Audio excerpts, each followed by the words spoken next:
మహాదేవుడి శైవమత గురువు ఎవరు? ధృవేశ్వర పండితుడు. మహాదేవుని గురించి ఏ శాసనం ద్వారా తెలుస్తుంది? కండవల్లి తామ్ర శాసనం.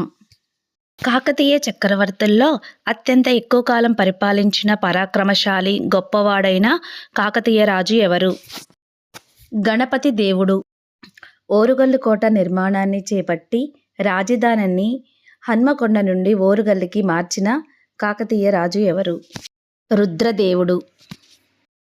ఓరుగల్లులో స్థిరపడిన నల్గొండ వారి కొరకై నిర్మించిన వీధి పేరు ఏమిటి? పానుగంటివాడ. గణపతి దేవుణ్ణి చెరసాల నుంచి విడుదల చేసిన యాదవరాజు ఎవరు? జైతుగి. రాజ్యభార ధీరేయుడు మరియు కాకతీయ రాజ్య సమర్థుడు అనే బిరుదులు ఎవరివి? రేచర్ల రుద్రుడు. గణపతి దేవుడి యొక్క సేనాధిపతులు ఎవరు? రేచర్ల రుద్రుడు, మాల్యాల చౌడుడు. మంతెన శాసనంలో సకల దేశ ప్రతిష్టాపనాచార్య అనే బిరుదు ఎవరి గురించి వివరించింది? గణపతి దేవుడు. గణపతి దేవుని యొక్క సేనాధిపతి అయిన ముత్యాల మౌలాల చౌండరాయుడు దేనిపైన దండయాత్ర ప్రారంభించాడు? వెలనాటిపైన. క్రీస్తు శకం 1201లో. అయ్య వంశం పాలిస్తున్న దివిసీమపై బెజవాడ నుండి దండెత్తి పిన్నచోడుని జయించిన సేనాధిపతి ఎవరు? చౌండరాయుడు. ద్వీపిలుంటాక దివిచోరకారుడు అనే బిరుదులెవరివి? చోడ కటక చూరకార బిరుదు ఎవరిది? గణపతి దేవుడు. గజ సాహినిగా గణపతి దేవుడు ఎవరిని నియమించాడు? జాయాపను. పుట్టపర్తి శాసనం ఎవరి విజయాల గురించి వివరిస్తుంది? ముత్యాల చౌండరాయుడు. నిర్వచనోత్తర రామాయణాన్ని ఎవరు రచించారు? తిక్కన్న. నిర్వచనోత్తర రామాయణాన్ని బట్టి ఏ యుద్ధంలో చోడ తిక్కన్న సేవున్న సైన్యాన్ని నిర్జించినాడు? కురువులూరు యుద్ధం. గణపతి దేవుడు బహత్తర నియోగాధిపతిగా ఎవరిని నియమించాడు? గంగయ్య సాహిని. త్రిపురాంతకం నుండి కోలారు వరకు ఉన్న రాజ్యాన్ని వల్లూరు రాజధానిగా చేసుకొని ఎవరు పరిపాలించారు? గంగయ్య సాహిని.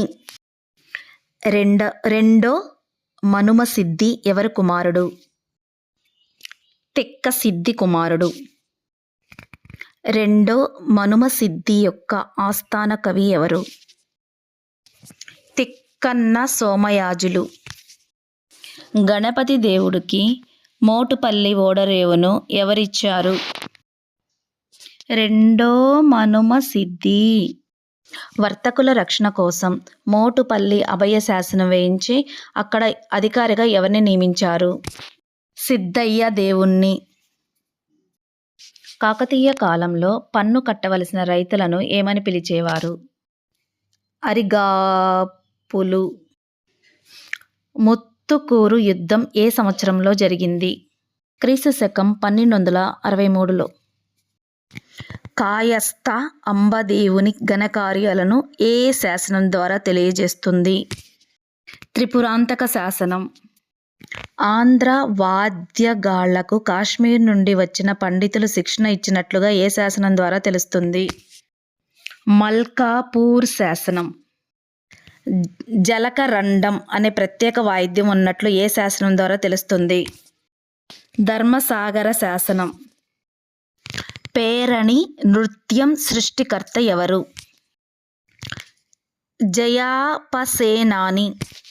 పేరణి నృత్య విధానంలోని నృత్య రీతులు ఏ దేవాలయంలో చిత్రించబడ్డాయి? రామప్ప దేవాలయం. దేవదాసీల నృత్యం, పేరణి శివతాండవం, నవజనార్దనం అనే నృత్య రీతులను రూపొందించి అభివృద్ధి చేసిన వారు? నటరాజ రామకృష్ణ.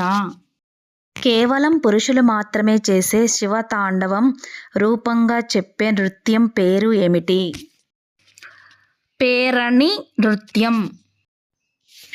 పంచాయతన పూజ లేదా స్మార్తం అనే మతాన్ని ప్రచారం చేసింది ఎవరు? తిక్కన్న.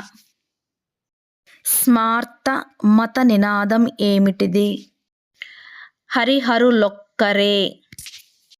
శివాయ విష్ణు రూపాయ శివరూపాయ విష్ణవే అని చాటినది ఎవరు?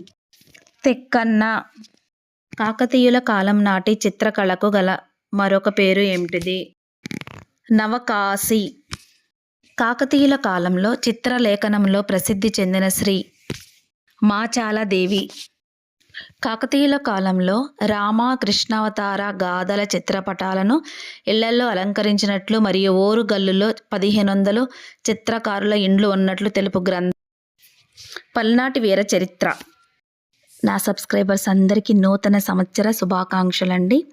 ఈ సంవత్సరం మీ గోల్స్ అన్నీ, మీ అచీవ్మెంట్స్ అన్నీ నెరవేరాలని మనస్ఫూర్తిగా కోరుకుంటున్నాను. Thank you so much.